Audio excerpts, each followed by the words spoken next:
What's going on, my creative collective? Welcome to your daily creative reading for October 13th. I almost said Wednesday, but that is not true. Wednesday was yesterday. So, in case you were wondering. And my esteemed colleague is back. She wasn't sitting here for a while. I went to my granny's house, and I think that she was a little bit miffed, right? Right. We're better now, though, aren't we? We're on speaking terms. We're on snuggle terms. It is all good. I know. It's fine. So I'm going to get her to do her thing. Do you want to clear the deck for me, baby? There we go. Thank you so much. Thank you, baby. This cat is ridiculous. Okay, Spirit, what messages do you have for my daily creatives for October 13th? Loving all that is. Now, this can come across as like all is well, but like don't like convince yourself of shit that just isn't. Like, if it's not okay, let it not be okay, and let yourself not be okay too. Yeah, let yourself not be okay too. There's something really wonderful about that, and I mean, honestly, like, not everyone's gonna respond in a way that makes you feel supported or safe or anything like that, but there's something to be said for the fact that when you think about the all that is, you know, it's kind of tying together. It's like this nebulous, these series of like jello tied together by strings right now in my consciousness. But just because I'm a little tired, because I had some pretty wild, vivid dreams last night. I apparently love to astral travel accidentally, but one of the things that is coming through here that I had the good fortune of talking to a therapist about this morning. And I put this in here because, you know what, like, I don't really care that people know that, like, if people are like, oh, therapy. No, we're in a different era now, folks. So, you know, clutch your pearls over more important things, for real. Take your pick. The world is full of them. But just this idea of being good enough and that being tied into lovability and how they're not really that different. One is just an internal recognition and the other is an external expression and relationship that you can enter into. And this is what I've been kind of working through today. I went on, I think, like a 3-kilometer hike just to like walk while thinking this through and really letting this sink in. Just understanding that. But the loving all that is, the reason why this is prominent for me is that loving all that is, it's like, how often do we include ourselves and like the things that we don't necessarily like about ourselves or that we find burdensome, like, you know, overthinking or worry or anxiety. How often do these things come through? Legacy of light. You can hear the crows outside, very chatty. It's their season, right? But it's just like loving all that is. It's almost like, I feel like this legacy of light could be ancestors around you, but it could also be a legacy of light that you're leaving, you know? It could be a legacy of light that you're leaving behind based on things that you've been working on or doing. And also integrating, right? The legacy of light, the way I see it is that it doesn't just relate to... it doesn't just relate to the way that we leave something tangible behind, but it's the rays of light that we leave behind in other people through encounters with us and with one another, such that it opens up this loving all that is space so that we can look in the mirror and say to ourselves, man, I really love you. Like, you've done a lot. I really love you. And that opens up space for other people to recognize that same energy within themselves, even if indirectly. Spiral Dance of the Goddess. Yeah, what's coming to mind is the Light Seer's Tarot, and the wheel card has that like spiral beneath the person holding the dice around their neck, and the two light and dark aspects on the wheel and the change, right? So I'm getting that. I'm just fixing. There we go. I want to make sure that the cord is in properly, but I'm getting that there's this upward spiral of grace that you're extending yourself. You're extending this energy to yourself as opposed to waiting for someone to extend it to you. And I think that's maybe part of a bigger shift here. Which one, Spirit? Okay, I'm being called towards this one. It doesn't really have the same pictures because the elements themselves... The elements themselves in this deck are the kind of main story to it. Oh, here, we gotta do our thing. Do you wanna clear the deck, baby girl? Yeah, of course you do. Thank you so much. She's so sweet.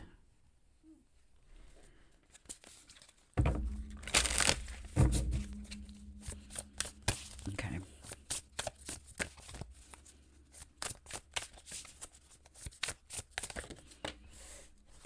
Page of Pentacles. Okay, so let me do this. Like laying the cards around her backpack. God. What? Did I get too close? Okay, I'll stop. Listen, you're so sassy. Okay.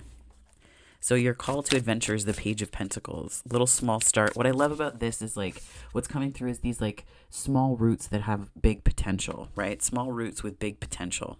There's like I'm hearing kinetic and potential energy in the ways that it's like recognizing the kinetic energy as informing or informed by potential energy, but you're working more with the kinetic energy, and also the ways that you're speaking through these roots, right? Mycelial networks have electrical signals that fire and that send information that way. So it's almost like there's ways that you're possibly speaking to parts of yourself or energies outside of yourself, but I'm getting this as being more extensions of you in different places across an entire ecosystem. So if you think about it in terms of like auric biomes, for example, there's a way that your aura may be extending outwards, and not necessarily in like a gesturing way, but in a way that's helping you to gain more knowledge and a more solid footing. Because I feel like the call here is to gain more, to be on more solid ground, right? Is to be more on more solid ground. Could be some earthing depending on where you are in the world. I know here in Canada it's a little cold. It's a little bit chilly. But today's a warm-ish day, but we're supposed to get a huge windstorm. Absent of thunderstorms, which is disappointing, but because I love a good thunderstorm. Death, resistance, and not in a bad way. I love the death card in the tarot, but this is also, to me at least, this is such a beautiful representation of death, right? Surrendering to the pollinators, the small things that seem impossible. You know, Alan Cohen talked about this in one of his videos on YouTube, where the bumblebee is like a statistical impossibility or improbability. Like, it shouldn't actually be able to fly because it has a huge bum. And like, based on the size of its wings and everything, it just doesn't make sense. So it's kind of like a make it make sense. And that's where it's maybe in service to this kind of transformative capacity of the bee, of pollinators, right? Without them, we don't exist. So it's like this symbiotic relationship that's further to the point of the mycelial network and the roots operating underground. So it could be this way that you're kind of preserving something, or there's like an ecosystem that's dependent on this part of you to pollinate your own flowers, right? Whatever that aspect of you is. And because the deck is super duper chatty, we have the Seven of Swords, the Hanged Man, and the King of Pentacles. Unsurprisingly, let me move my little coaster here. I feel a bit like there was almost this like lack of clarity and the sure-footedness that you needed, because the king is represented in this deck as the air of earth, right? I almost feel like there's a way that you weren't letting yourself breathe. I'm hearing root bound. Like, it could be something to do with that energy where your energy was like caught up. And the reason why I say that is like, this is supposed to be representative of the upside, like the ceiling of I guess like a sort of cavernous space, right? And that's the upright. Then if you put it into the reverse, it's almost the right direction, right? Like, that's the way you would anticipate seeing fungi and fungal clusters, or you know, sponge spores and things like that. Possibly even lichen. Are there? Well, so. But it's like it's showing up in a way that it's almost like there were doubts that were keeping you deliberately unclear. But the key here, part of this refusal, was that you weren't necessarily allowing. There's like this pollination, possibly cross-pollination, could be to do with relationships in a Two of Cups. But judgment is the energy that could become a tower if it goes unchecked. And I feel like it's not just about decisions, but look at this. I find this so compelling. If it's almost like beneath the surface of beneath the surface of the transformation, right? Because I almost see this as like a different part of a sort of waste area or wasted area. And it's like all of these things that might have been treasures, or might even be treasures yet.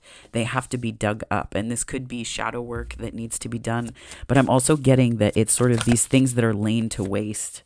These aspects of ourselves that are laid to waste, there need to be a finitude, like a decision that has a finitude, that has a boundary around it that is certain, that is sure, as sure of of these things, right? Like these are tangible things. I think I heard or read somewhere, and this is just, like the environmental geek in me, but that every plastic straw you've ever used still exists. Every plastic cutlery, maybe it was every piece of cutlery, I think it was cutlery, every plastic spoon, fork, knife that you've ever used in your lifetime still exists. It has not broken down yet. Right? So I think about that in terms of, and like at 35, that says something. I mean, they didn't put a time frame on it, but based on how slowly, if at all, plastic breaks down, what I'm coming across here is like these superficial thoughts that we think will, fade away. Like you can take a fork and bend it and snap it and it becomes useless like this. But the key here is that it's something that was useful at one time, and then it sort of becomes it gets relegated to this like almost like boneyard or graveyard internally, that needs to you don't need to do a full excavation, but you have to understand what's underground, because these things also, I'm hearing leachate, Leacheate, it's where like I guess like dumps, like like dumps and things, they can leak things into the groundwater, so they have to build dumps in specific areas where it won't affect the ecosystem in terms of all of the things that are in the trash itself. It's interesting because this is also reflecting a compost as well. So like, how compostable have you allowed the dirt to be beneath your feet, proverbially speaking, and in your heart as well, right? Like, and this is like just dirt, meaning beneath the surface, the things that are beneath the surface, right? I have plants. I can pull one up here. I like to, they tend to like reproduce like nuts. Like it's ridiculous. Like look at this. And then this one's going to become another little one. And then some of them bloom flowers, which is really rare. Eva's like, oh, salad. She loves to eat these things. And these ones are safe for cats. But like, look at her. She's so pumped. She's like, please, please. Yes, I know. It's very exciting. It's your favorite food. We love salad. Anyways, but it's like this sprouting off, right? And when you, with those plants, like those ones in particular, they're very, the roots grow really thick and really deep quickly. So you have to repot them in order to have them continually reproduce. And I almost feel like there's a way that you need to do that with thoughts that nourish you, because I'm getting the Seven of Swords, Hangman, and King of Pentacles, was that it wasn't just taking away from your ability to do things, it was taking away your feeling of security, your feeling of stability. And that's really where it's like the stuff that you buried deep within, it's like it's not that it needed to be unearthed in a specific way. The specificity isn't as important as almost like doing an x-ray of the ground to understand what you buried there, because you may have forgotten, right? You may have forgotten. And like, interestingly, the further down you go, you might find things like journals, right? Oh, I'll try to do that. There's like journals. There's gems, right? There's little gems in the dirt. There's like suitcases, but closer to the surface is a poison, right? So it's like the things that you think are in your depths are not there. And it's almost like you've been pulling these things up. And what I'm reminded of is almost like, I've experienced it when gardening out back, when I had a garden where it was, it's almost like the dirt would reject specific plants, like the roots of the other plants would push it out or make it inhospitable, hence the need for companion planting, right? So you need to have that where the acidity and pH of the soil, as well as the drainage in it that lends itself to the pH of the soil, then contributes to how specific plants talk to one another and thrive. So it's maybe something along those lines too, where you needed to be in a place where you were allowing yourself to really thrive. You were allowing yourself to thrive. So the protagonist energy here in your hero's journey is the Two of Wands, which tells me it's not just your capacity to plan, but it's also it's sort of this anticipatory energy that even if you can't see the full details, you need to let that liberate you where you are. Yeah. King and Queen of Swords. Right? You need to let that liberate you where you are, because there's a specific clarity that's coming from all of this. But I think the earth energy here represents, and there's like earth in all of these, hence it's sort of like this elemental tarot. But what I'm getting here is like, there was a way that there was a lack of grounding. There was a lack of grounding. And not grounding as in like, I feel, I earthing and things like that. It's not that simple. It's not that simple. And that can be an oversimplification and also an avoidant tactic where instead of doing the work and going deeper, we say, I'm going to take my shoes and socks off and walk across the grass and feel better today. That's an amazing thing to do. But if your foundations otherwise haven't built up well, or they needed work, and this is like mental foundation, emotional, physical, all of the above, it's like it creates this situation where it's like you almost can't stand it, right? And I think about standing and things relative to like your foundation in the world, right? Where you would feel secure in where you stood. So I think it's like sometimes you have to get into the anticipation space. Let's try that slowly. You have to get into the positive anticipation. Oh, you know what? Fuck it. You know what I'm trying to say. You need to get into this place because it's helping you to see something much more clearly. So it's almost like the smoke clears. Like I'm almost seeing this as like on a rainy day, for example, or after rain. I don't know if you've ever tried this or experienced this when camping. I don't camp so much anymore. It's more glamping or cottaging because my back. But it is where, the logs or whatever you're using will be a little bit wet, right? So you get mostly smoke at first until the wood dries, and then it can produce a fire. So it's almost like it's been dampened or dampened. Interesting.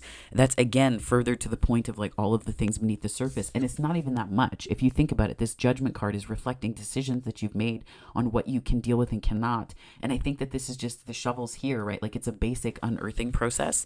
Unearthing. Something to that, but I'm getting Jupiter off of this as well. So it could be something to do with where Jupiter sits in your chart and if it's been activated by any transits lately. A protagonist is the Two of Wands, though. It's not a bad card. Sometimes I feel like to me, it comes across as like a frustrated waiting. Like you're waiting for the bus and you're like, okay, where is it? Like, but that can also be Seven of Pentacles energy.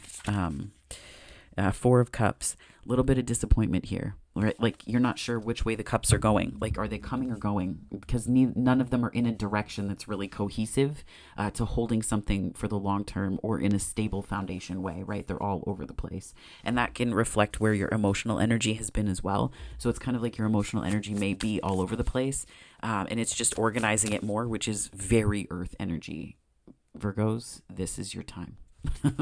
Right? Like, I don't have overly loud Virgo in my chart or my progress chart, really, not that I'm aware of, but it's just like, it's funny to me because it comes out sometimes. Capricorn's another story, but Virgo, that could be, but it could also reflect that sort of the wisdom that comes from attention paid to the details. And when you sink too far into the details, you can lose yourself, and that can become a form of overthinking, right? That's how Virgo can also be an overthinker, contrary to the belief or popular belief that it's just air signs. It's not just us. It's like across the zodiac, but they do it in a different way. It's done in elementally specific ways. 1818 was just on the time. So I think it's about getting out of your head such that you can understand the flow of the cups, right? Like this makes for a beautiful decorative piece. But even if you were to like, how are they organized? One is not facing the other way. So there's almost like I don't want to say boredom because that's not quite it either, right? It's not just boredom because the Four of Cups tends to represent that. But what I love about this deck is it leaves more of an intuitive open door, I guess, to pull things. And that's what I'm getting is that the cups are just facing every single which way, which just reflects disorganized emotions. And that happens, at least in my experience, where we're not approaching things from an anchored perspective. And that's the transformation. That's part of this call to, the call to adventure here is allowing this transformation to take place. And what does allowing a transformation to take place mean? It means every day you just listen to wisdom that comes to you and trust that that's enough for that day. For example, last night I had this wicked dream it was very vivid. Like I'm tired this morning still because I was up at 2:30, something like that, 2 whatever. And I just couldn't fall back asleep right away because it was such a vivid dream. Like vivid as in like I could see the marks on the person's face who was teaching, and it was a twin flame related dream, being trained and mission stuff and all of that fun things. And Dolores Cannon was the one that was teaching, and she was teaching about I have my notes here. I'm saying this because you would think, like, with such a wild dream like that, it was like it was a really intimate setting, and it was it was really wild because there were two couples, but then I was on my own, and the you couldn't see the details on those couples deliberately. Like, I tried to focus in on it, but she was teaching about she was teaching about consciousness raising and evolution. So consciousness raising is part of the evolutionary process. And she quoted James F. Twyman, Twyman. So I was looking up his books this morning. I have no idea what all of this means, but certain details were very clear, like very clear. So do I stress out because I don't know the big picture of what the dream was communicating to me? No. I look at what needs to be known today and next. So first step is looking at some of the things that she represents. How could that filter into the dream and all of this stuff, right? I have very strong dreams. It can sometimes translate into the beauty of insomnia because they're so vivid that they wake me up. But what I'm getting here more so is just this step by step, right? I use that example to say you're not going to know everything. And like even in the dream, there were ways to tell. She was teaching me about the signature that people have astrally speaking and how to recognize something that was coming from your ego and something that was coming from a higher place. So it was just so fascinating to me but again, like so vivid. I could hear her voice when I was waking up. Like it was like profound. But anyways, so, I mean, there could be past life stuff in this as well, because that's one of the things she was quite profoundly known for, is her regression therapy sessions. But anyways, all this to say, you're not going to know everything all at one time. And that's where it's almost like emotional anxiety. Maybe a little bit, like just not having a certainty. And that's where this feels like a refusal here to whatever's calling you or will be calling you.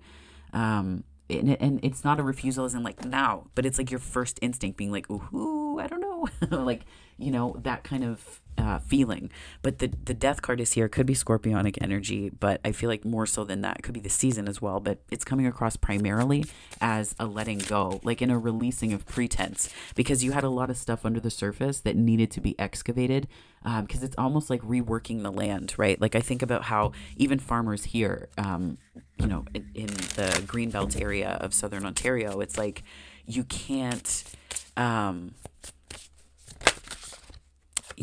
Ace of Wands is the challenge. That's funny. Anyways, it's like you have to change what you plant where, right? You can't plant corn in the same place too many times because it will destroy the soil. Same thing with soybeans. They are often cash crops. So you have to you plant the soybeans and those come up, but then you have to plant something else there after that. Same thing with pumpkins. It's because the plants themselves and the acidity and all of that, there's a way that it all works together. So it's almost like you couldn't immediately replant something, or you couldn't plant something, and it was like it couldn't function the same way. So it's like you had to dig up these things, not out of like a shadow work thing necessarily, but it could have been, because that does strike me as some shadow work in terms of the Judgment card. This is also treasures though, right? Don't think about this in terms of all the bad stuff, right? My mother has a suitcase like this, and in it is my grandfather's Bible that was given to him when he was coming to Canada. So I don't know the full backstory, but I do know that there was, when they immigrated, they had specific things with them, presumably because it was pre-World War II, but soon enough after World War I that there was some anti-Semitism and things like that. So he traveled with specific things, and that was his father's, which is this old German Bible that was never read. It is so fascinating to me, these things that we carry with us to denote a specific identity to the external world. As a queer and trans person, as a trans person, I think to myself, like, holy shit, like... it's I don't know, there's ancestral inheritances that are so interesting to me, because I think about that often in terms of the identities that I've had to process in my own life, and how transness can be a form of ancestral healing in that way. But anyways, I think about the things that are in that case and how they tie us to different times and how they tie us to healing. There are also these gems here. So it's not just these bones and things like that like these could also be, some of them look like animals, like loved ones, beloveds, familiars that you might have had to say goodbye to, like all of these things that maybe just a grieving process or processes that you needed to look back on and say with that one final, this is the new cycle coming feeling, because the world kind of popped out and then back in at one point, and then the Wheel of Fortune did as well.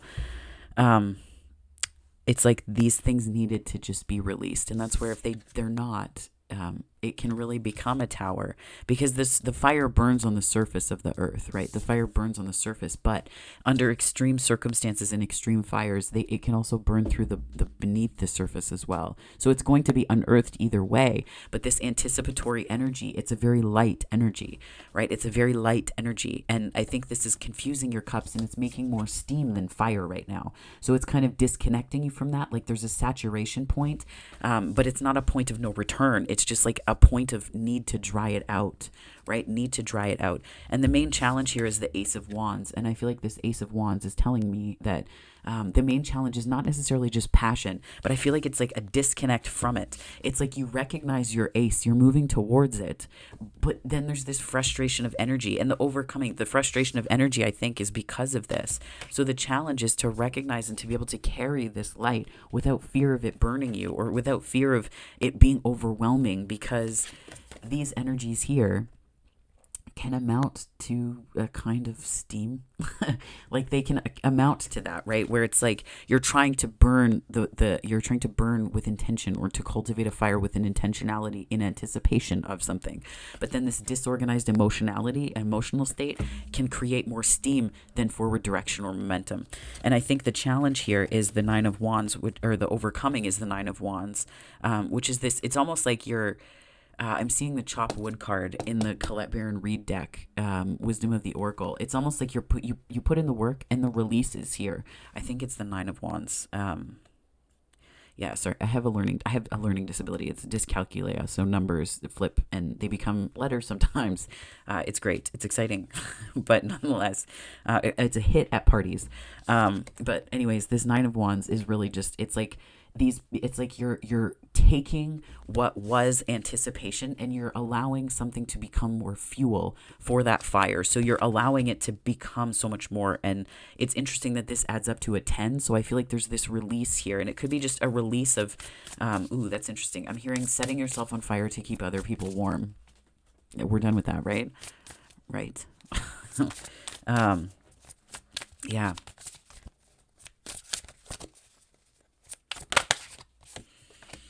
Two of Pentacles is what you're waking up to. Now, this can be a need to make a decision. The very shallow roots here, right? Quite shallow roots. More mycelial network than anything. I think of that in terms of the little hairs that are beneath trees. When you see them uprooted from unfortunate things like windstorms, you'll see these little hairs, this network. And that's how nutrients would travel and all of these things. And it's almost like what's coming across here in this energy is, I see that there's a squid on the pentacles, and it's like tentacularity is a concept of Donna Haraway's in Staying with the Trouble, which is brilliant. I highly recommend that book. It can be really confusing, but it's worth diving into that like Hall of Mirrors. Absolutely, you will walk away changed. I did.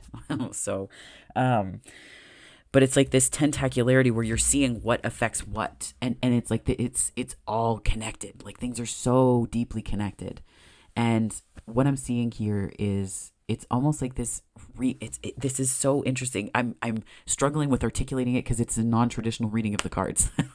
But intuitively, it's coming through as like you're planting seeds that seemed quite disparate, and so it threw you into a place of indecision because they didn't seem like they could be planted together. So this could be you're bumping up against your own value system and the set of beliefs that you may have carried from somewhere. Yeah, there's a new beginning. That's probably why the Fool. Yeah, that new beginning, and then there's the Five of Cups, and it's some disappointment underlying, but temperance and balance, right? Everything in good time, because you get the water, you get the best of the water, but in a way that allows you to walk away sated, because you also have the cup here too, right? The alchemical process that turns that into something that you can walk away with. Two of Pentacles is coming across not just as this sort of adaptability energy in terms of taking in and understanding and recognizing value, but this is almost like companion planting. Like this is companion planting and freeing yourself from the assumption that it has to be any other particular way. Okay. There's something else that the Two of Pentacles comparison, but no, okay. Thank you, Spirit. Sometimes I see that as comparison, but it's really not. Like it's just like the idea came and was like, pling, like it just like bounced right off my energy, so it's not meant to stick. And then on the exit, more. Oh, that's lovely. That's the Eight of Cups. That's moving. And see, this is like the reorganization of the energy. See how this is all disparate? And then as more feelings get introduced, it's starting to organize things in a much more cohesive way where there's like a pattern that's emerging. And you could be seeing emotional patterns nonetheless. What is, let me put that here. The main lesson here is the Queen of Pentacles, which is water of earth. And I think this is like beautiful because it's the underground stream, right? It's the groundwater. And remember at the beginning, I saw the word leech it. I'm possibly mispronouncing it, but Leacheate, leech it, or leash it, whichever one. But it's like the groundwater. It's like you're purifying this. It's like I'm hearing aquifers. Like it's purifying an underground water system that allows you to water your own roots. And it's like clearing this out, right? Like it's almost like this sort of very grounded baptism that's taking place within you, that's initiating you into a whole new process or a whole new place, emotionally speaking. I don't want to clarify too much because this is pretty straightforward. It's almost like getting out of your own way and out of your own head. And the path is kind of becoming clearer wherein it wasn't, it was like shallow roots, but the shallow roots were probably because you were trying to grow in very arid earth. And I feel like this is the water that is filling in the arid earth. And you're starting to see that. Could be, we do have King and Queen of Pentacles. Could be some companion energy here in terms of your energy. 10 of Swords. Ooh, that was a little bit why the aggro there? Page of Swords is a little bit pissy. Oh, sorry. I don't. Well, whatever. It's my channel. I'll fucking talk whatever I want. 10 of Swords, though. So it's like this is. I want to say that this marks a really painful process. Like I'm almost seeing that these were. It's like aerating the ground. Like these is like in the fall here in Southern Ontario, you'll see this in parks where they take the rollers through the parks, specifically fields like soccer fields, that kind of thing, baseball diamonds sometimes, and they aerate it to allow so that the frost doesn't like it makes it easier for winter. So it's almost like this was possibly a winter process, and now that spring is here, the water's able to move through more easily because you aerated the earth and leaned into this transformation. If this is a creative project, more so, this is like where you thought holes were being poked in you by the pain that you might have experienced at one point. What was actually happening was you're seeing this as like that was with purpose. Like there was a reason why the ground needed to be aerated, and you're seeing it as part of a healing process as opposed to feeling anchored in this sort of perception that it was all for bad. So this is almost the story of like how the pain had purpose. Like the pain had purpose. Yeah, Seven of Pentacles. You've been waiting for it to have purpose, and I feel like you're being shown that. Ace of Wands. Very interesting. Yeah, the pain has purpose, and I think it's, if nothing else, it helps you to identify not just what you want, but it helps you to identify that you are the center of your own fucking power, and that's where this Death card comes in, right? Like, you are the center of your own power. 3-3-3-3 on the time.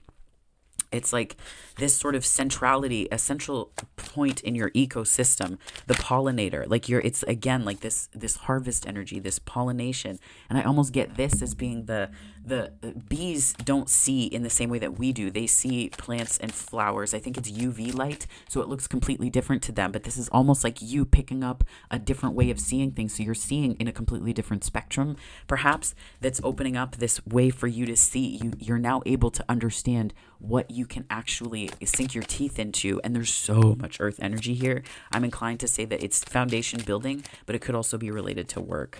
Yeah, the Strength card and Leo. Two of Wands came out again.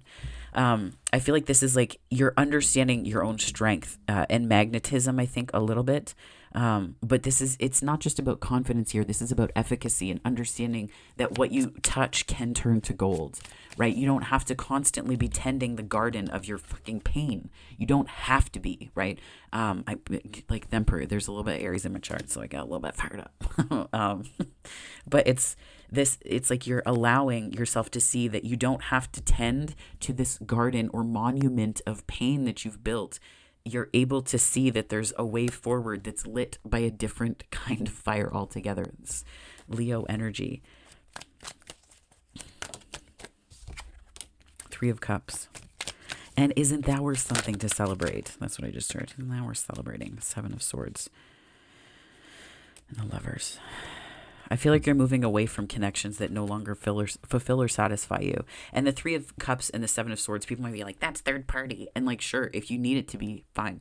But what I see this as more so than like third party is the ways that you've placed your own needs outside of what other people can offer you. So you place yourself in situations and with people who cannot meet your needs because that's by design. Because if you don't feel like they are worth being met, you will not put yourself in the path of people and situations and things that can meet them. So you're always on empty, right? And that's where this 10 of Swords and the 7 of Pentacles is like, you're always on empty. But the new story is here to tell you that just flew out, the Empress. Yeah. And Knight of Cups, 9 of Pentacles. Yeah. Why wouldn't it be, right? Why wouldn't it be? But that's where it's like you're seeing abundance differently, because you're seeing abundance not through this pentacularity that just shows up on your doorstep. Is like, here's some money. It's not like that. It's not just that. The Empress energy is could be companion energy as well. But I see the Empress energy is showing up as the realization of what it means to be in your body, and not just loving being in your body, but the feeling of expectations and where they sit. I'll read to you. I don't know if I have the journal here still. Notebook. Yes. Okay. So I was doing some journaling after my appointment this morning, and one of the things that we agreed upon was some homework, because I do love some good homework. You've got to put the fucking work in. Shit's not going to shift on its own, right? So one of the things, and I'll give this to you as perhaps a tool for you, but one of the things that that was like a fill in the blank was, I am enough because blank. So why are you enough? I am enough because blank. And that feels like blank in my blank, which sounds like a really dirty Mad Lib, but or ad lib, whatever. But it's like, I am enough because. So for example, you could say, I'm enough because I'm kind-hearted, and that feels like ease in my chest and dropped shoulders, right? Where in your body does it live? Where in your body do your feelings live? And that's kind of, and where does if this is a relationship that's either here or that you're in already, where does it live in your body, and how does it help you to thrive? How does it help you to understand yourself in a very grounded way, or to understand yourself as the Empress, to be in this loving all that is energy? And that's where I feel like this upward spiral of grace is almost this Jupiter wheel energy, where it's this like pulling things up that needed to be unearthed in order to facilitate this transformation, to make the Ace of Wands, your passion, a new relationship, a new project, accessible to you. Because I feel like this is what you're here to do, this legacy of light. You're either here to leave this, or this is the impact that you're set to have. And sometimes we don't even make it, in life. It's not about being famous. It's not about fame, because some people get that twisted with TikTok. It's kind of interesting to watch. It's just cultural things in terms of pop culture and what we aspire to collectively. But I feel like it could, even if it's just one person whose life you make easier, or a light that you let get in for somebody else because of who you are, that's what this energy is really alluding to here. It goes beyond just a general sense of self. I'm pulling from this combined deck of the Universe Has Got Your Back and the Super Attractor deck as well, by Gabby Bernstein. When I focus on my... No shit. Okay. Okay. I love it when this happens. This is the tarot geek out moment. When I focus on my inner light, I see the world through the lens of love. When I focus on my inner light, I see the world through the lens of love. And maybe that's all that it is, right? Like, it doesn't have to be this big ass mission, right? Even though twin flame stuff can be like, it can seem so much bigger, right? But it's really, it's like in praise of the small. Robin Wall Kimmerer's book, Braiding Sweetgrass. I think it's Braiding Sweetgrass. No, Gathering Moss. In Praise of the Small is an entire chapter that's just so beautifully written. Like it just, it feels like if you want to feel abundant and like the freaking Empress, read her books. They're so good. But that's really, it's like that overflow. I choose to learn through love. And one more, please. Attack, pain, fear, judgment, and any form of separation are merely calls for help. Some Course in Miracles teachings shining right on through. And I love that lavender. But this is your reading. It's kind of, I feel like this is a little bit, it goes beyond, through, and in between. Usually something about work or relationship kind of emerges, but I feel like this is more in service to your healing, right? A little bit more in service. It's like Requiem to a Retrograde. Ooh, that's a good title. Fucking A. That's, yeah. Requiem to or for a retrograde. But I think that there's a lot of healing to be had here. You just have to allow that for yourself. You have to let that in. And not just because you deserve it. You know, there was something that Christina from Sassy Scorpion Tarot said. I was like, wow, I did not see on the bingo card being read to fucking filth today, but here we are. I wrote it down because I was like, ooh. So this is the aha moment that I had, was that worthiness is about making space for what you want, not just knowing that you're worth it. So there's like that action, right? The pentacle, the groundedness. And on that note, my friends, I have to jet. But if this reading resonated, please give it a like and subscribe. I'd love to have you on the channel if you're not here already. If you are here from my subscriber base, thank you so much. I really appreciate it. And you, and as always, wherever this finds you on the time-space continuum, morning, afternoon, or night, I hope it finds you very well, my lovelies. Have a wonderful day.